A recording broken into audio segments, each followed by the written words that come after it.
Hey, good morning and welcome to Breakthrough Walls. I'm Ken Walls and I am your host. And today I have the one and only Tom Paladino on the show. So stay with us. We'll be right back.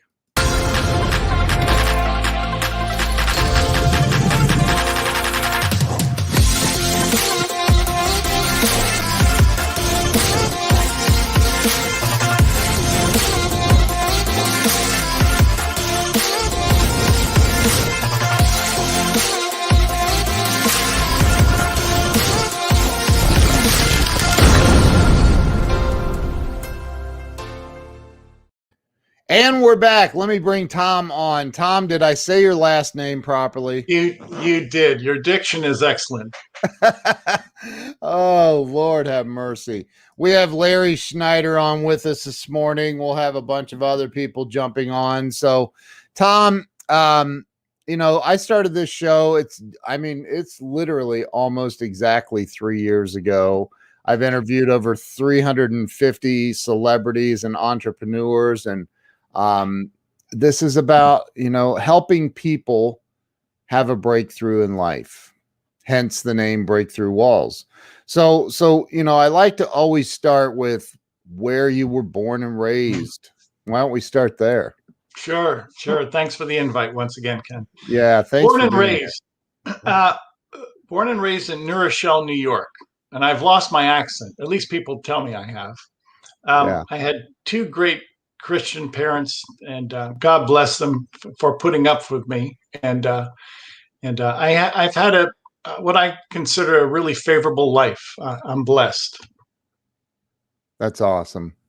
So, you grew up in New York? Yes. For the first 12 years of my life, moved over to New Jersey, and then went to high school in Pennsylvania. So visited the Mid-Atlantic states and got a taste of flavor of living in the Mid-Atlantic states. I used to live in Pittsburgh. I love Pennsylvania. My wife's from Pennsylvania. Yeah, so it's pretty. It's very pretty. It's a gorgeous state. Yeah. So you went to high school. Did you go to college? I did. Yes. I actually 3 different colleges because I wanted really to concentrate on my work, and actually after I graduated from college, I went to the beginning of grad school, and I was in grad school while I was working. I had to support myself, so I've been a student of life and an academician throughout my entire life, and I think that's really would describe my career. So you got through college, excuse me, and you did what? What was your first job out of college? I started a retail business in Colorado, and I knew that was just a stepping stone to what I wanted to do. And the key element was I never stopped learning. And I had to work by day and I studied by night. And I kept up with my studies, and I kept up with my private research. That's the key to my career, my private research, when I could. Again, I had to pay the bills, and I had to live in the real world. And that's what I did. And I'm continuing to do that now. But finally, I've gotten to the point where I can introduce this quantum science to a captive audience. 30 years ago, we did not have a captive audience. Yeah. So we're gonna. So when you say you had a retail business, doing what? Selling clothing?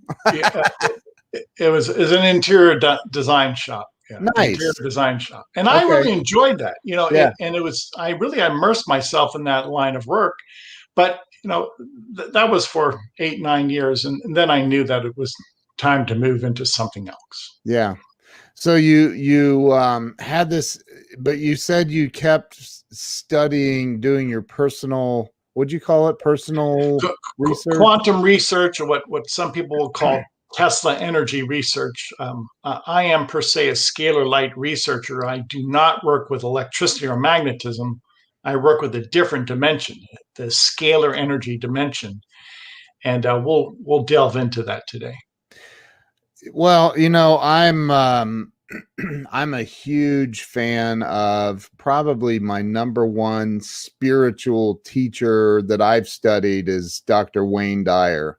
Mm-hmm. And Dr. Wayne Dyer talked a lot about the quantum field. Right. And there's a wonderful it's almost like a documentary style movie called What the Bleep Do We Know? I'm sure you've seen it. Yeah.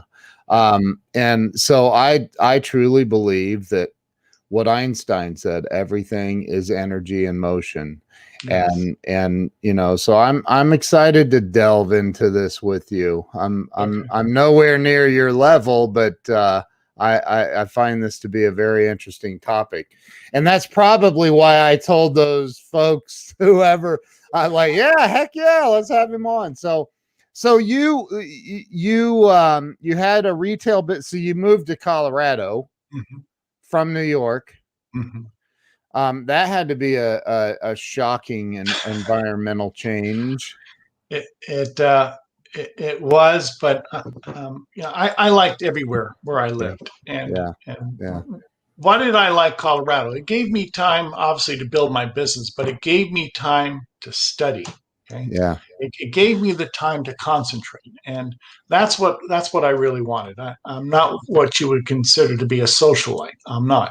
Yeah. And I spent a great deal of time researching, and that's really quiet time. That's time that you really have to dedicate to your field of expertise, to your pursuit. Yeah. And the long story short is, again, what I have accomplished, I'm really walking in the footsteps of people like Nikola Tesla. Perhaps your audience can resonate with that. I'm working with Tesla energy or scalar light energy or quantum energy. It's not electricity.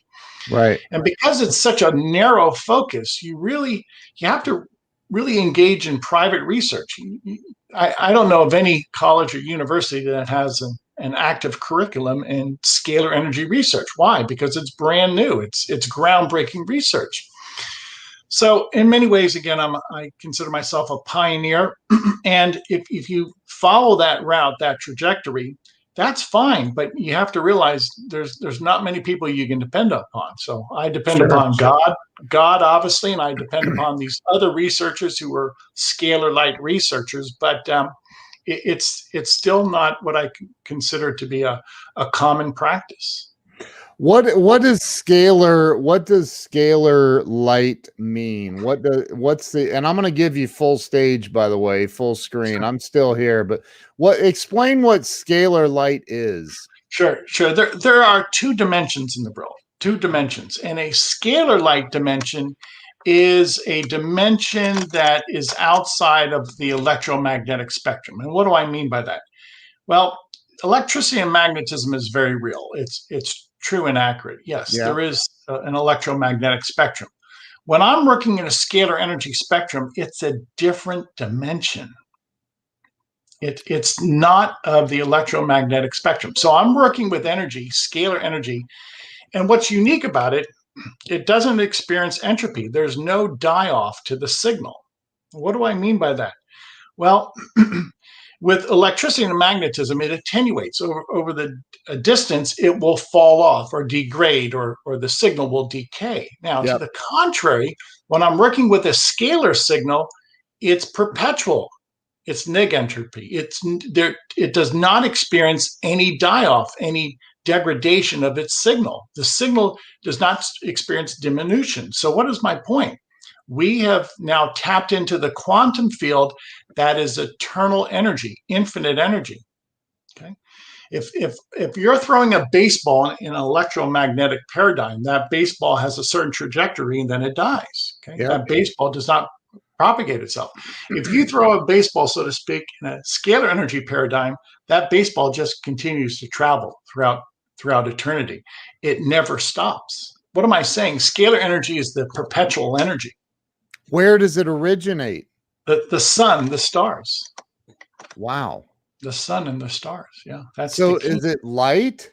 It is light. To put this into proper context, all light initiates in the sun and the stars as a double helix, which is scalar energy. Okay. And then thereafter, in many environments, that scalar wave, that double helix, will break down into electricity and magnetism. So if you want to look at the cosmos and really the creation of the universe and how light is created, all stars, the sun, our sun of our solar system, the stars of the universe, create scalar energy. It's a double helix. And after it leaves that enclosure, in many environments, it degrades, it converts into electricity and magnetism. Now, I've discovered that, and so have other scalar energy researchers have discovered that. So much of what I'm going to say to the audience today is new. It's groundbreaking research, and a lot of people have never heard of that because very few people consider that there's two dimensions, there's two energies. Many people try and explain the cosmos simply exclusively by way of electromagnetic theory. It cannot be done. There's two energies, hence there's two explanations for universal phenomena. I gotta like work on what questions to even ask around this.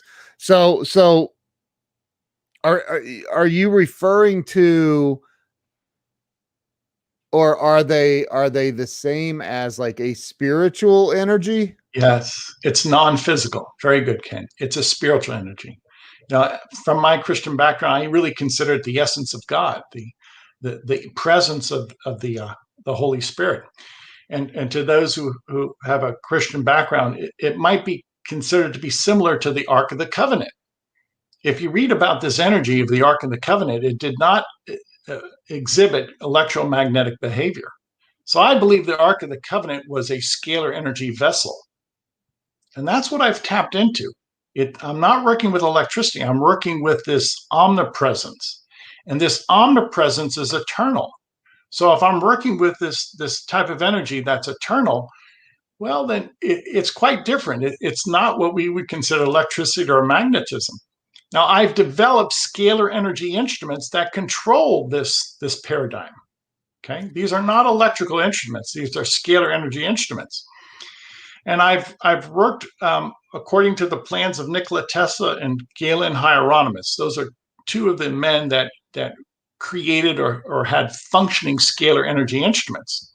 So what am I saying to the audience? Well, you've heard of people who've discovered electricity and made modifications with electricity, everything from the phonograph to the light bulb to the satellites to TVs. Well, I have a scalar light instrument that works in the quantum field and that can improve human health in the quantum field. Now, before we get into it, I want to clue the audience in. Hang on. We're not zipping past that. Sorry. Okay. I gotta bring this. I gotta ask. Okay, so you just said you have a scalar energy instrument that works in the quantum field that can improve human health. Yes. In the quantum field. What does that mean? Say that so pretend I'm 5. Well, it really is simple if you think of this in terms of the quantum field and not electromagnetic theory. So what you've learned regarding electromagnetic theory, much of that is valid and true. This is a different way of thinking because it's a different energy. So what am I getting at? Scalar energy, first and foremost, is non-physical. There's no electrons, there's no protons, there's no compounds, there's no elements of the periodic table. It's non-physical. So it's intention or it's instructions. So I'm working with intelligence. Now, once I enter into that realm of quantum energy or quantum intelligence, then I have the ability to send intelligence, to send instructions. And that's what I'm doing with the scalar energy instrument. It's an instructive instrument. It's an instrument of intelligence, okay? But there's no physical construct to this. Again, there's no physical mass. It is massless. So then working with this instrument, I send instructions, and that improves the quantum field. Now, consider this, that everything begins with light or energy. That's the first cause. That's the principle. That's really the bedrock of science that many people now accept.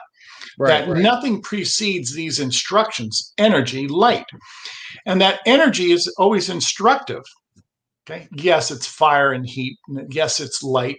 But what is energy? What is light? They serve as the instructions of the universe.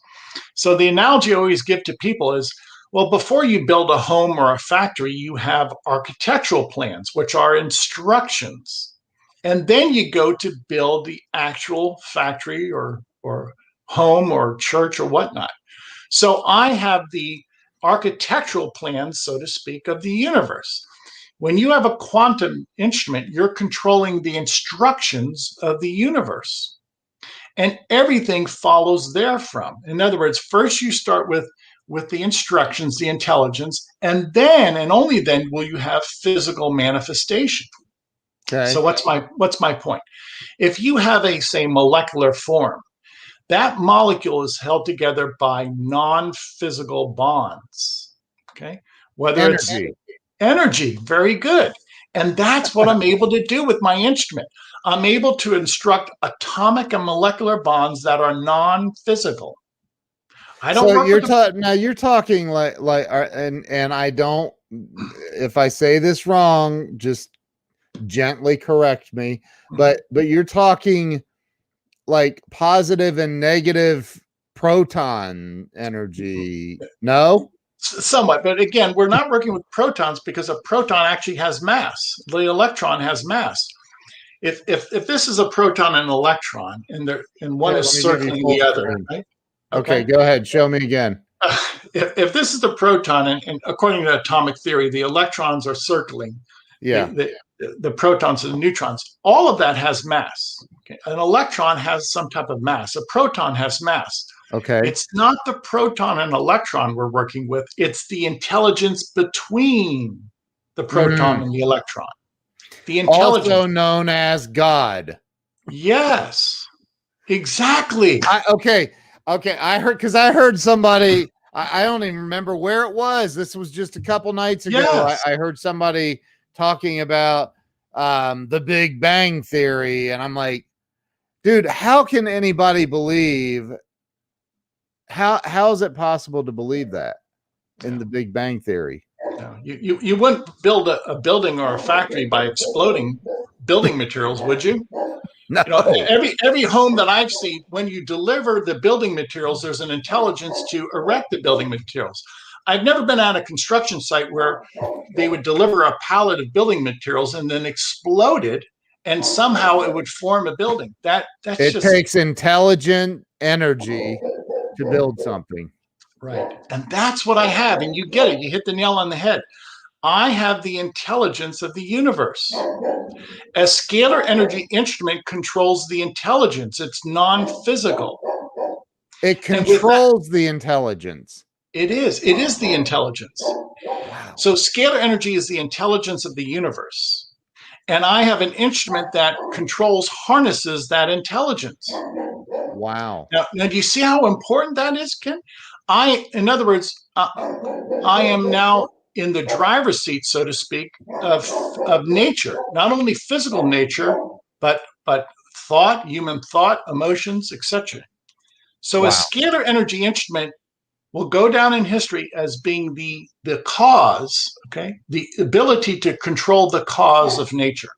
Do you have one of these instruments handy? Yes. That you can show us? I don't have. I'm speaking to you from my private den, but I have scalar energy instruments. Now, this is the point of my research. I'm working with a brilliant engineer, and we have developed scalar energy instruments. These are Tesla instruments, and these were the instruments that Tesla was working on later in his life. Now, to this day, people do not understand Tesla's research because they fail to realize that Tesla graduated from AC electricity to scalar energy.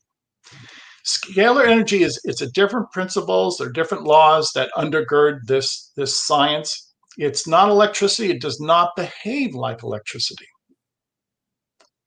Robert Brooker says, so you could dismantle some of those narratives that do not serve the people. We'll speak about that in this sense. If I have an instrument that controls intelligence, then yes, in some way I can have a favorable impact upon brain waves and what people call the 7 meridians.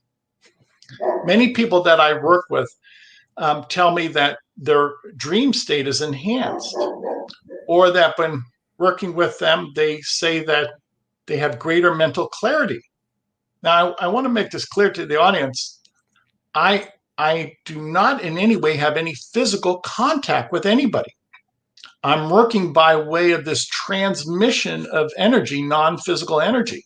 And I do think that scalar energy will eventually be the pathway to mental health, that we can improve mental health by way of scalar energy instruments. I have, are you familiar with the 100th monkey syndrome? Yeah, sure. Being an energy scientist, Yes. did I label you correctly? You could probably explain that the 100th monkey syndrome better than I can, but essentially I believe they take 2 monkeys from the same family and they teach one baby monkey a trick, and then they move the other one to another island or remote part of the world. And within a certain period of time, that monkey, without being taught, starts doing the same exact trick or whatever. Yes. Because of energy. And and this is one of the things that Dr. Wayne Dyer spent a lot of time discussing. And one of his, to make it easy for the lay person to understand, he said, have you ever been walking through a store and you see a product on the shelf and you're like, that I thought of that. That was my idea and I never did anything with it. Right. And he said, because this field, this quantum field is out here and we all have access to it. And some people take action on it and others don't. Is that accurate? Precisely. It's what people call women's intuition. Okay, I'm not being sexist, but that's just the term. Some people have intuition. Some people have like a gut feeling. Some people say, well, that's not right, or I prefer this particular activity. And that is the quantum field. That is God speaking to us. So again, what am I working with? I'm working with an unrecognized type of energy. It's a new science. It's an emerging science, and it's quantum intelligence. And you're right. It's how some people feel, or how the emotions that some people exhibit. I've meditated every day of my life, and it's a non-negotiable for me every day of my life for more than 17 years now.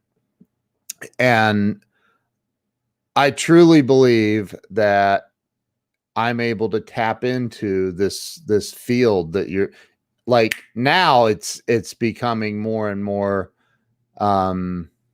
instant. I don't know if that makes sense, but I don't know how deep I've tapped either. I just know I've experienced it. I've experienced what, people would say, well, that's a miracle, but it's not when it becomes just like, it's how I am. It's how I live. It's my beingness, So, how do you feel about that? About the meditation part? Very necessary. Very necessary. If you really take a step back and you look at the universe and consider that there's an infinite number of stars, so there's an infinite number of celestial bodies that are broadcasting, so to speak, scalar energy. That really is the makeup of the universe. So if you really want to look at the universe, everything in its totality, everything starts with scalar energy, which then is responsible for, yes, human creativity. It's responsible for forming a molecular bond or atomic bond. Scalar energy is a double helix. If you look at its composition. What does that mean? What's that mean, a double helix? What do you mean by that? I'm going to explain. Scalar energy is a double helix. It's the same ratio and proportion as DNA. Now, what do I mean by that? That our DNA is assembled by a scalar wave. So I've always thought, how is it that the life molecule DNA assumes its shape and maintains its shape? it has instructions. And it is a scalar wave, which is a double helix that downloads its information into the form of a DNA molecule. And that DNA molecule really is a standing scalar wave. So scalar energy, scalar light, is responsible for all genomic form. That is the instructions of life. That is what scalar energy instructs all genomic forms. Charles Coachman asks, are you taking what Tesla was working on when he passed and digging deeper into scalar energy? Yes, that's what I'm doing. That's what I'm doing. And right now I'm concentrating on human health and animal health and plant health. But in the future, I want to be able to use scalar energy as a wireless transmission of energy to power, to use this as a means to power our homes, our factories, etc. so like solar cells. Solar cells, in a sense. For instance, Nikola Tesla had a scalar tower in Colorado Springs in 1899, and then he moved back to New York, and he developed a scalar tower in Long Island, New York. Now, if you look at these scalar towers, this is around the turn of the century, these scalar towers did not have any electrical wires attached to them. So Tesla was working on wireless transmission of energy, and he was getting very close to being able to broadcast energy, this form of scalar energy, and to power our homes. Now, he had done that successfully locally at the laboratory in Colorado Springs and the laboratory in Long Island, but he lacked the funding, and the powers that be of the day were intimidated by this research. Scalar technology is a new way. Anyway, this new way was a threat to the robber barons back then, and he never had the proper support. I feel like I'm interviewing Elon Musk right now. I mean, he thinks on a much deeper level than, and so some of this, how do I say this? You said you have an instrument that you can control scalar energy, right? But scalar energy is, I believe we also said scalar energy is God. It's the creator, but you can't control God. No. That's not what I'm saying.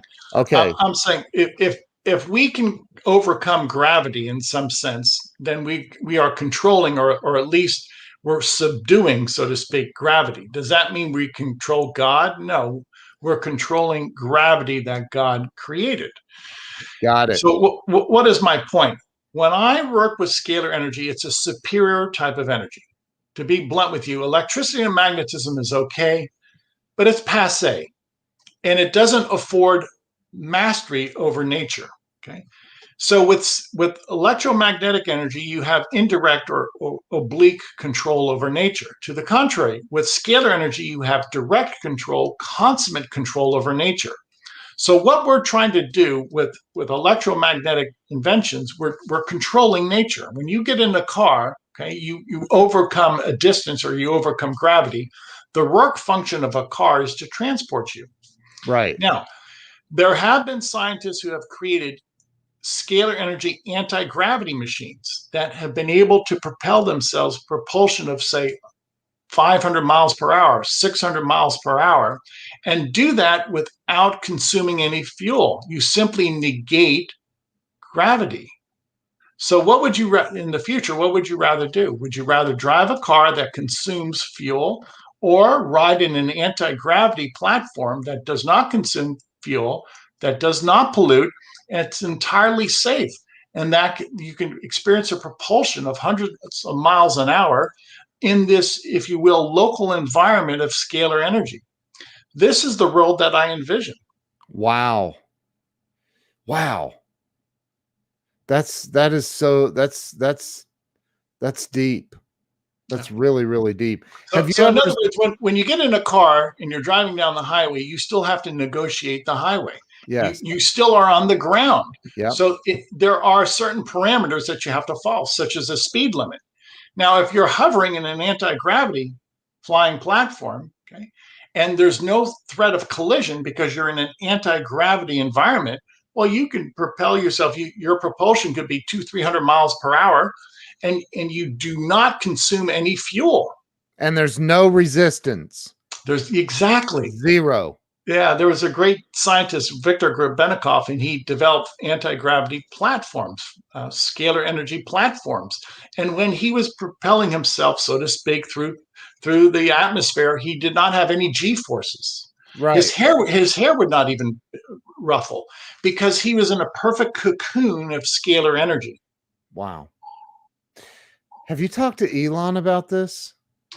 No, to be quite frank, I'm working alone, and for the most part, my research is suppressed, and I'm not going to expand upon that too much. But what I've discovered is really a threat to many people and many institutions. I'm sure. So wow, man. So okay, we're talking about energy. I'm curious to know what your answer is to this. Where do thoughts originate? Because they're energy, right? Yes. They're scalar energy. Yes, they are. Very good. Think. Yes. Everything has to have a cause, and the cause is a scalar paradigm. So I've always said that scalar energy is responsible for all spiritual, cognitive, emotional, and physical behavior. Right. So scalar energy serves as the instructions for everything, including thoughts. So where do thoughts originate? From God. Scalar energy is from God. So what I'm saying about scalar energy, scalar light, it really is the first principle of God. Okay. So when you're tapping into a scalar energy dimension, you're, if you will, so to speak, right next to God, because it's his essence. You're working with perfect intelligence. Now, how do you have perfect intelligence? From a perfect creator. So scalar energy is the closest connection that you can have in this parameter, so to speak, in this paradigm of closeness to God by way of energy, light. Whereas electricity and magnetism is a derivative of scalar energy. So if God had a divine energy, it's scalar energy. It's not electricity and magnetism. I've always told people, if you go to heaven, you're only going to find scalar energy. Why? Well, as I mentioned previously, scalar energy is perpetual. So if you go to heaven and heaven's a perpetual state, a perfect state, there has to be scalar energy, and you cannot have electricity or magnetism. If you have electricity or magnetism, then you incorporate death and decay, etc., and disorder. Electricity and magnetism are the dimension of disorder. Scalar energy is the dimension of order. So if you go to heaven, you're going to find 100% scalar energy. There is no electricity in heaven. So you don't need to flip a light switch on and off in heaven. No. That's because it's the omnipresence of God. Right. And the omnipresence of God is scalar energy. Yeah. Which is light. Yes, it's light. And when Jesus said, "I'm the light of the world," he meant it. Now, yeah, right. I don't think he was referring to electricity, because electricity decays. It falls off at a distance. Not to mention electricity hadn't been discovered when Jesus was alive. So yeah, right. I'm right. So right. So I mean they were like, wow, that was a bolt of lightning, which was electricity, but people didn't understand it. So wow, man. Okay, so let me put it in this context, Ken. Somebody had to create the first computer. Yep. Somebody had to create the first satellite, the first car, the first airplane. The Wright brothers were apparently were the first. And everybody thought they were crazy, by the way. Okay. And that's usually the trajectory. First comes Yeah. First, people are incredulous. Okay. Yeah. I have followed in Tesla's footsteps and Hieronymus. Now, those two men, as far as I'm concerned, were some of the first scientists who developed scalar energy instruments. I'm following in their step foots. I do not claim to be the first one with the scalar energy instruments, but I am repeating the results of Tesla and Hieronymus, and I'm doing so successfully. And it's a dependable process. In other words, I can repeat their experiments without fail. Why? Because I'm working with energy. Energy is fundamental, and it observes certain rules and laws. So there is no vagary here. Why? Because I'm working with energy, and energy is dependable. You know, I listen, I think this is absolutely incredible. I I had never heard the term scalar energy, but I have watched that movie that I referred to, the documentary type movie, What the Bleep Do We Know, at least 10 times. And there's a doctor, a Japanese doctor that they talk about. I think his name was Dr. Ishimoto or something like that, where he takes the water and has monks. Do you know what I'm referring to? Yes. He has monks, same water sample. Monks pray over one of it for 24 hours. And the other sample goes to a lab where people are screaming hate and nasty, I hate you at the water sample. They put them both under the microscope at the same time. And what they discovered was absolutely unbelievable. And that the water that had been prayed for and loved and all of that was this beautiful, crystal clear, just gorgeous thing that they saw. And the one that had been spewed, all this hatred had been spewed, had become this nasty, infested sample of water. And I think that I think that's what you're talking about. I feel that's what you're talking about. It is precisely. So what Dr. Emoto and his disciples were doing by way of intention, by way of prayer, and they could observe the before and after, um, uh, uh, as to looking at a water molecule underneath a microscope and seeing how that water was formed. Yeah. Okay.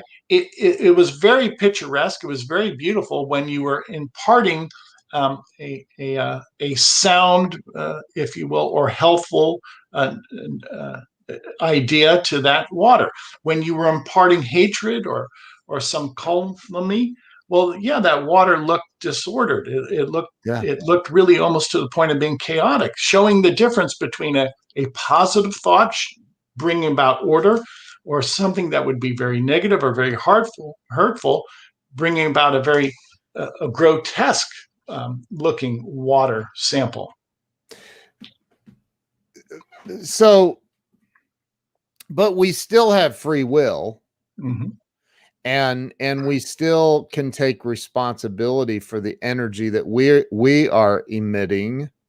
Right. And what's interesting, and I know this to be a 100% fact. I have evidence of it in my own life, that the better the energy, and Robert Brooker says, so those truckloads of love that I give away also scalar energy. And the answer, I don't even need to ask you. I know what the answer is, and it's yes. That's energy.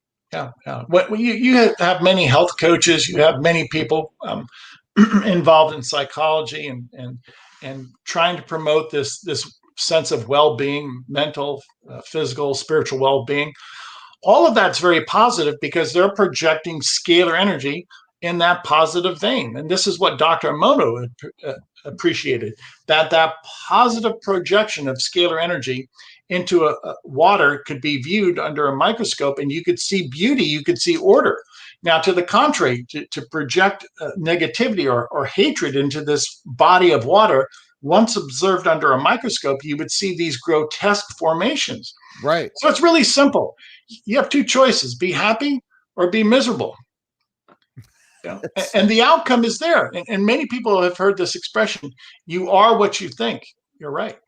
You create the world that you ask for in many ways. Now, that doesn't mean that there's not external forces. I'll speak for myself. Every day I get up, I start the day with a prayer. I tell my wife I love her, and I research, and I put all that negativity, all that nonsense out of my head. I have productive days, Ken. I'm productive. I'm all about being a productive researcher, and I have a very positive outlook on life. Now, we see that there's a lot of problems in our country and the world. The only thing I can do about that is pray. Okay? Many times I don't have a direct influence over that. So I concentrate on myself, and I have a productive scalar field day. And for people that don't believe this, that don't, there was a study done. Washington D.C. I think is the city that it was done in, which there's murders every day in that city, and they brought together, I believe it was like 50 monks, and they placed them at different locations throughout the city and had them meditate, sending love and positive energy to the city for a 24-hour period.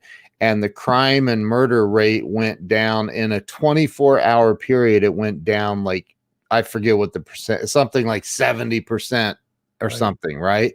Yeah. And so that's what we're talking about, and is being in the right. And I know we just met. Yeah, I've done over 3,000 live streams, and most of my live streams are talking about this. Take responsibility for the thoughts that you're having. Dr. Wayne Dyer, again, wrote a book called Change Your Thoughts, Change Your Life. If you change the way that you're thinking, you're going to change your life. But let me ask you this. So, and I ask this of every guest on the show, what do you think? And I would love to hear your scientific background opinion on this. What do you think holds most people back from, number one, achieving the financial gains that they would like to have in life, and number two, achieving joy and happiness, which may be tied together?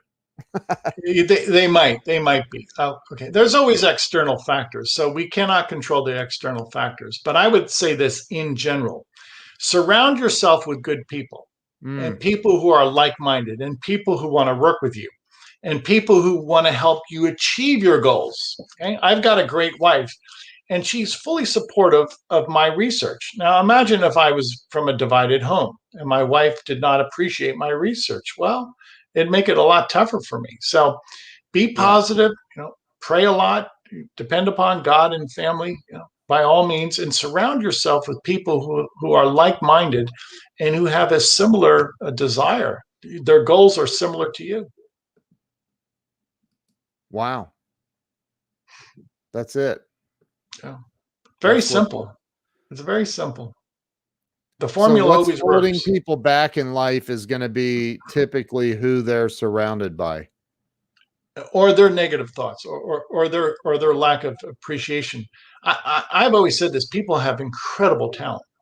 If you look at the world, if 7.9 billion people would all work together in harmony, and if everybody every day did one good deed, again, if 7.9 billion people would do one good deed a day, just one, it would be paradise on earth. It would be paradise on earth. Okay. The big problem I see collectively in the world is we fight. We fight. Instead of working together as a team, we fight. Yeah. That's the big problem in the world. Okay. And I won't get into it. I won't get into the politics or the different problems. But if mankind would unite, be a different world.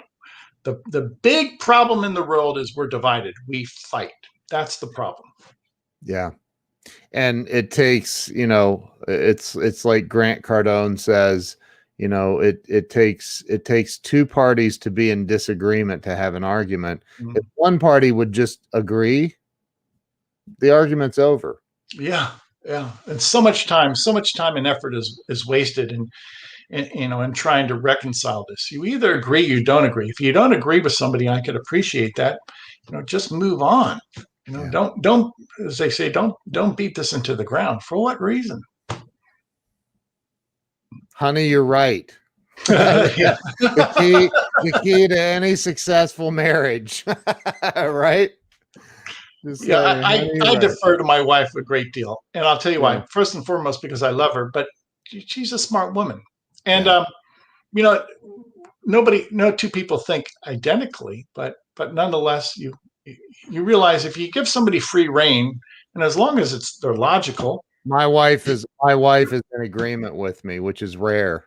uh, I'm kidding. She says, yes, honey, you're right. I want to go back to something we were addressing about Dr. Emoto and water.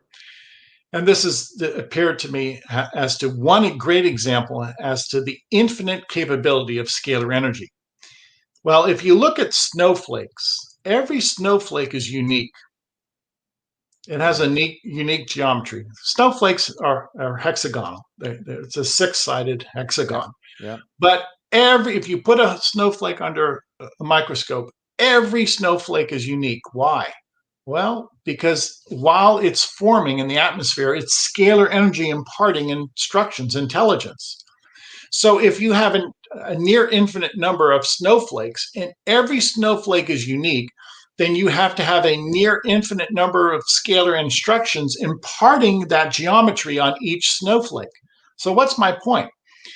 In order to, just looking at the universe of snowflakes, you would have to say that there is an infinite mind of God imparting scalar energy instructions on each snowflake. That's why each snowflake is unique. Mm. Wow. We This, are all this is what unique. I've tapped into. This is the infinite intelligence that I'm saying I've tapped into. I'm not saying that I control God.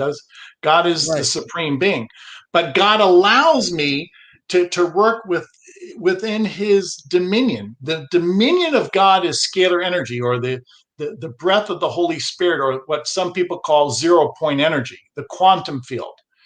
The dominion of God is not really per se electricity and magnetism. That's an inferior type of energy. Wow. I mean, this is incredible. So this instrument, is it just one single instrument that you've No, developed, or no. multiple? Over the years, I've developed probably 50 different scalar energy instruments, and some of the instruments have the ability to impart this scalar intelligence and break down, say, toxins and viruses and bacteria. Other instruments can assemble now. This is all by way of intelligence. Other instruments can assemble, say, vitamins and phytochemicals and antioxidants. I have another instrument that I'm working with that downloads a great deal of scalar energy into the mind, and accordingly, the brain waves behave in that scalar paradigm. So, Wow. with one instrument, I can rearrange, or say reprogram, our brain waves. Why? Because it's intelligence that I'm imparting in our mind and in our seven chakras. There's many functions. I have another instrument I'm working on right now that I hope will be able to locate people. Okay, if I were to take a photograph of a person and place it in the instrument, then there's a certain mechanism that I will use, but the instrument will be able to locate a missing person. But that's not been perfected. Wow. Wow. I mean, this is some really, and it makes sense because their energy leaves a Character fingerprint, mark. for Yeah, lack of better words. right. It leaves their imprint. And I've, there's what is the energy work? It's not like massage, but you lay and they Acupressure, well, but without touching. acupuncture. I'm sorry. It's without them touching you. I forget what it's called. Okay, so Um, some people call that chi or prana. okay. Laying of hands. That's a good analogy. I believe that when you lay hands upon somebody, you're broadcasting scalar energy. So the science of laying hands upon somebody is really imparting scalar energy to a person. Yeah. Phil says humor is your seventh sense. Reiki, that's what it's called. Thank you, Colleen. Yes. So, and I, look, the first time somebody said I want to do Reiki, because I had my neck was messed up. It was something was wrong. And this woman, she was a client and she was in our office, and I'm sitting in this conference room, and she said, "Are you okay?" And I said, "No, actually I'm not. My neck is like locked up and I was moving, I couldn't even turn." And she's like, "Oh, let me perform some Reiki on you." And I'm like, "What is that? What are you talking about? Stay away from me with that witchcraft." And she's laughing at me. And she's like, "No, it's energy. Just let me." And it worked. Yes. It worked. Yes. And I didn't even believe it was going to work. I was like, this is nonsense. What are you doing? But it worked. And I think that I think that people need to open up their energy fields and really take a look at this. So these instruments that you've created, are they handheld? Are they take up a whole room? It's a massive laboratory. It's a massive Really? laboratory. Yeah. Wow. And there's a lot of science to it, a lot of engineering, and I have a rather extensive laboratory. I guess there are some instruments on the internet that you could see that are handheld. I don't have any association with that. I don't sell instruments, so the laboratory is quite extensive. So Charles Coachman asked a question earlier. Here, what about people selling Scalar Energy pendants? This sounds a bit out there to me. You would have to investigate those pendants. Everything has energy, including a pendant. Now, is that pendant really a capacitor of scalar, a reservoir of scalar energy? I don't know. So you would have to investigate each company. Gotcha. There's my buddy Joachim. He lives in hell, literally. Yeah, I've heard there's a town of hell in Norway. Yeah, he lives there. Paradise on earth. So one last question for you, Tom, is with when this whole pandemic hit, depression became incredible. Suicide rates went up, like skyrocketed. There's a lot of people that lost their jobs, their businesses, their homes, their livelihood, everything. And they just got into a bad place. If somebody called you and said, "I can't pay the electric, I can't pay the car payments, I can't figure out what to do, I'm at the end of my rope," what would you say to them to help them have an energy shift? I know the pandemic has been frightful. All I could say is pray and have hope in God. Everything has changed. Our lives have been turned upside down. There is no easy answer. And I've had a trying year.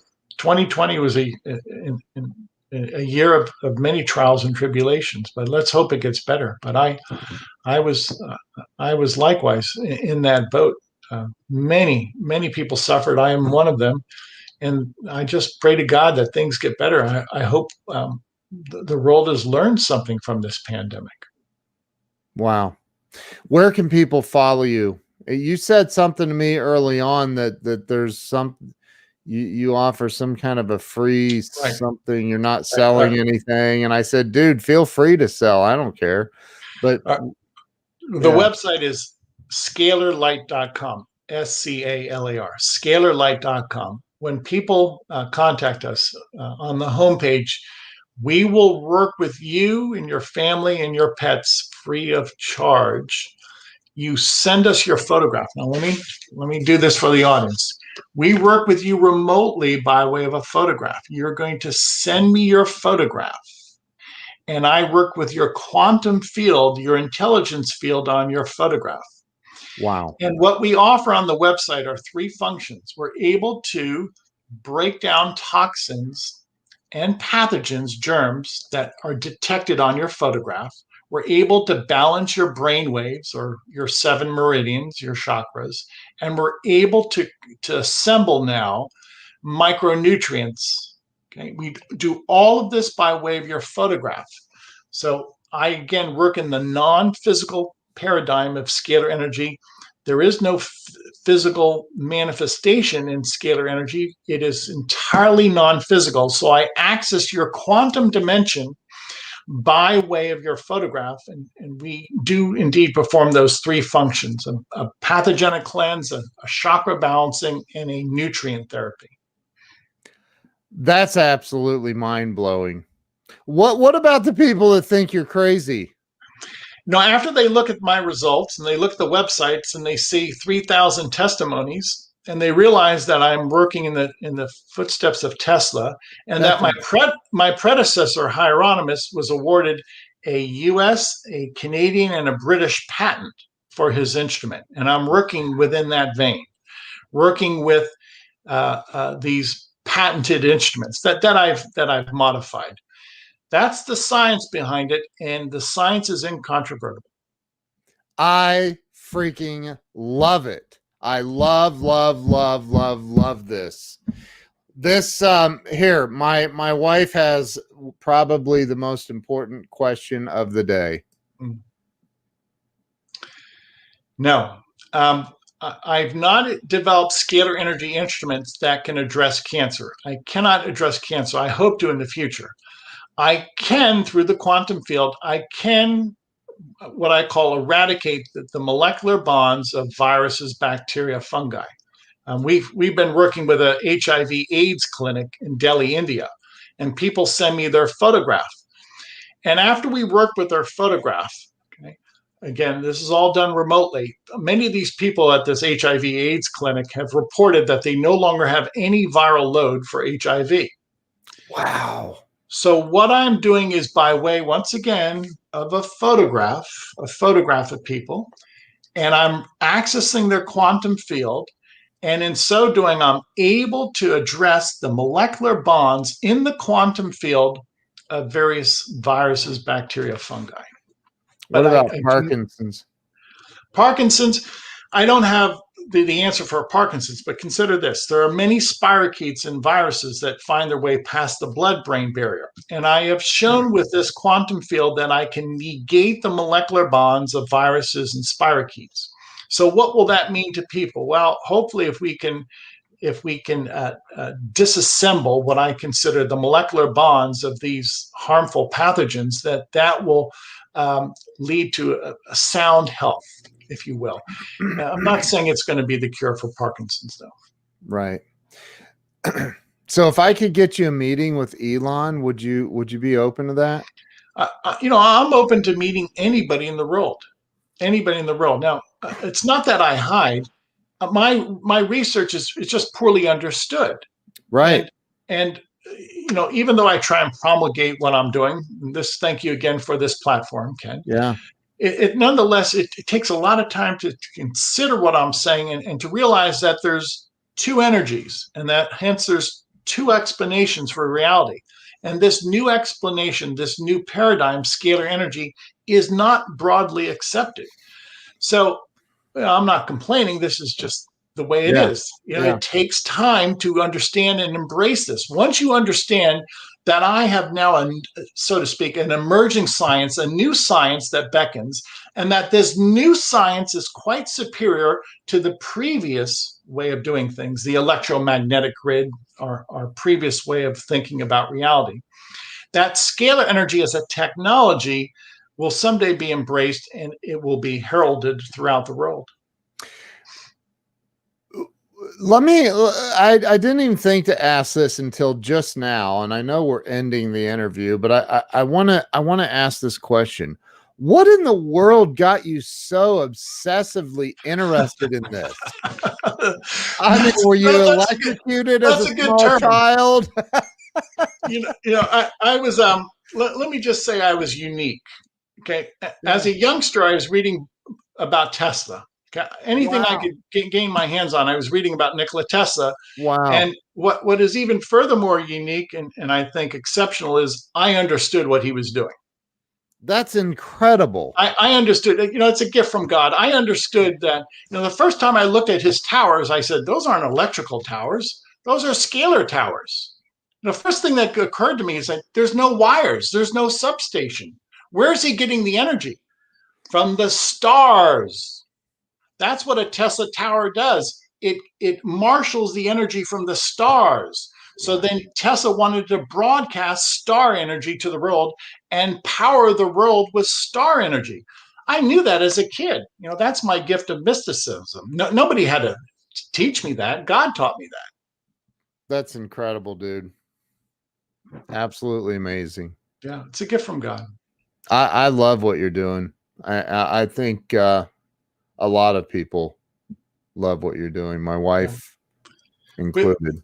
In the next 5 years, this might seem bold. In the next 5 years, scalar energy is going to change the world. What I've discovered and what other researchers, you know, it's coming out, and the world is starting to embrace it. You know, if I make this proclamation, I can take 1 million photographs a day, and I could treat 1 million photographs a day with scalar energy easily. Wow. So scalar energy transcends time and space. So what would take maybe a small staff or a small army to accomplish, I could accomplish this easily in 15 minutes. That's unreal. Yeah. Wow. Are you on are you on social media? I am. I have a Facebook, Scalar Light Tom Paladino. Is that all on from your website? Can they access you? Yeah. Okay. Tom, you rock, man. Don't go anywhere. Okay. I want to talk to you, but I'm going to end the live stream. So hang tight. Hey, thank you to everybody for listening to this. Yeah. Thank you for coming on. You're amazing, man. I'm kind of blown away right now. So I love what you're doing. So thank you for being here. Appreciate you. Thank you. And hey, when you as you continue to grow this and expand this, I'd like to have you come back. Oh, please. You know, thank you for being receptive. Your audience was very receptive. I promise you, people, scalar energy, the next 5 years, scalar energy is about to change the world for the better. Okay, this technology is like none other. It's going to set the world apart. So everybody go over to scalarlight.com, submit your photograph. Get some scalar light work done on yourself. It's amazing. Tom, thank you. Thank you. See you guys later. Hang tight. Don't leave me.